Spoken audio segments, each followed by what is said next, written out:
Здравствуйте, ребята! Начинаем урок русского языка и литературы. 7 класс.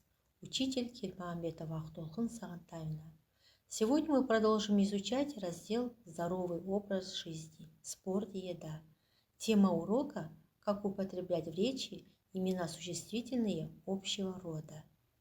Цель урока – понимать значение слов учебно-образовательной тематики, прогнозировать содержание по заголовку или началу текста, использовать виды чтения, включая поисковые.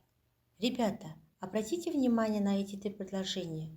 Отгадайте, о ком идет речь, о мальчике или девочке. Как можно определить, к кому относятся слова «умница», «тихоня», «хвастунишка»? Что обозначают данные слова? Можно ли определить их род? Итак, первое предложение.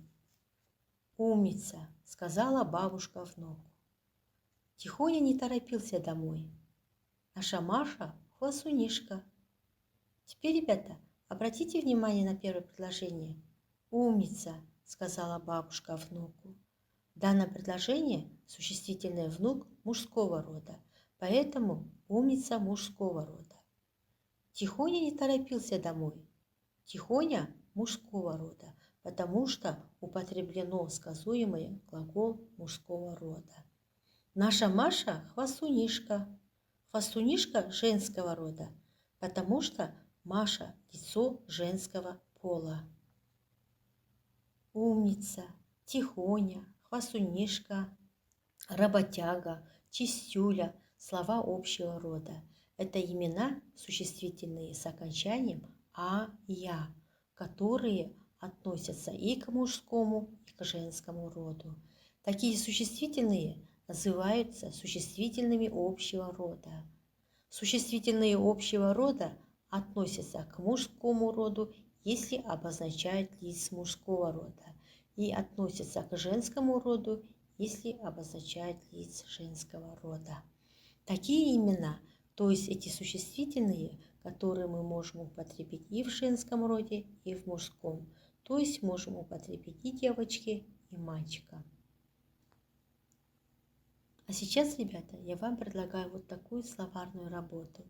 Посмотрите, пожалуйста, может вам какие-то слова знакомы, или может вы слышали, или вы просто не знали их значения.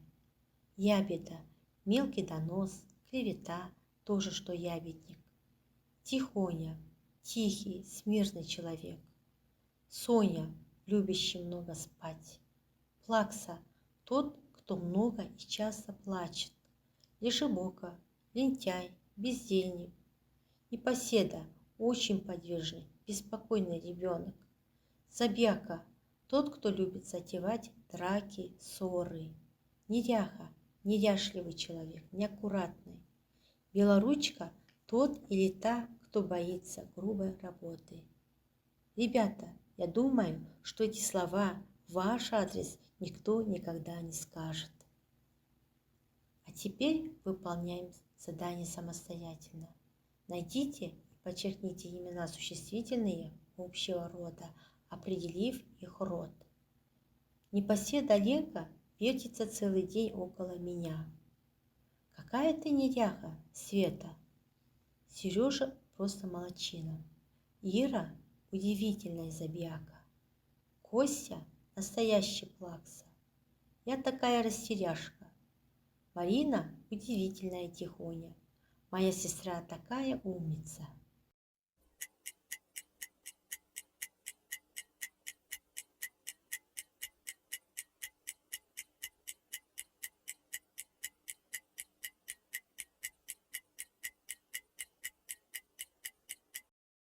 Теперь, ребята, проверим правильные ответы.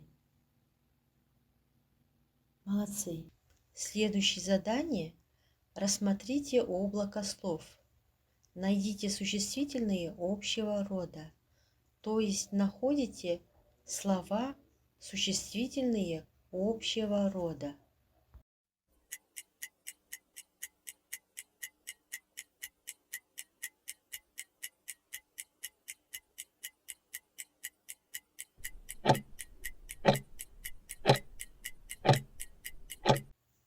Хорошо, ребята. Следующее задание. Допишите окончание прилагательных и местоимений. То есть ставите окончание прилагательного и местоимений.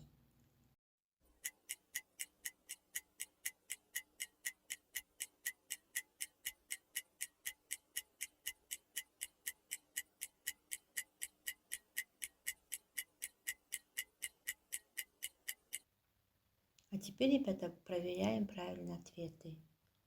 Мой брат Витя настоящий забияка. Сестренка Оля всем известная тихоня.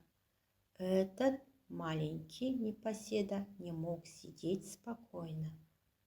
Молодцы, ребята! Я думаю, что вы верно выполнили все задания. А теперь соотнесите слова и его значение.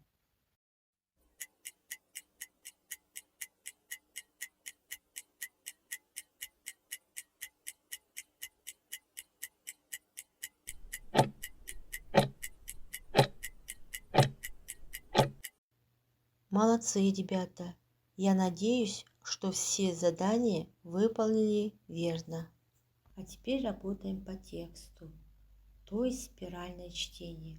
Прочитайте текст и выпишите существительные общего рода и укажите род.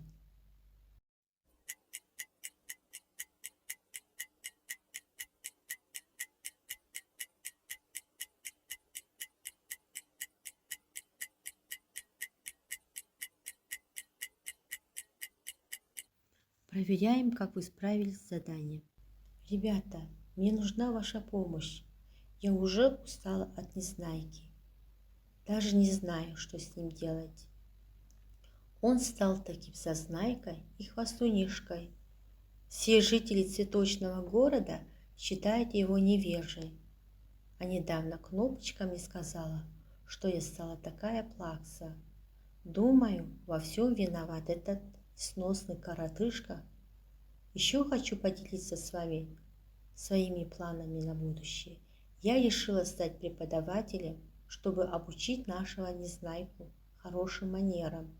Вы только представьте, курс лекций по этикету проведет кандидат наук Ромашка. Жду с нетерпением ваших советов. До скорой встречи, ваша Ромашка. Молодцы, ребята! Я надеюсь, что вы справились с заданием. Следующее задание, ребята, укажите верные и неверные ответы. Если существительное может быть отнесено и к мужскому, и к женскому роду, то это существительное общего рода. Слова староста, юноша, папа – существительные общего рода. Слова растяпа, обжора, работяга – существительные общего рода. В предложении «Мой папа настоящая работяга» правильно согласовано прилагательным существительным. В предложении «Наша белоручка сидел сложа руки» правильно согласовано прилагательным существительным. Теперь проверяем правильные ответы. А теперь давайте подведем итог нашего урока. Итак, тема урока – имена существительные общего рода. Что нового узнали? Существительные общего рода могут быть женского рода, если обозначают лиц женского пола, и могут быть мужского рода, если обозначают лиц мужского пола. Чему научились на уроке? Научились эти существительные употреблять в речи и правильно согласовывать их с прилагательными, местоимениями и глаголами прошедшего времени. А теперь записываем домашнее задание. Упражнение 204, страница 115. Составьте синквей к слову «род». Дорогие ребята, на этом наш урок подошел к концу. Я надеюсь, что вы усвоили материал. Желаю больших успехов в учебе. До свидания. Урок окончен.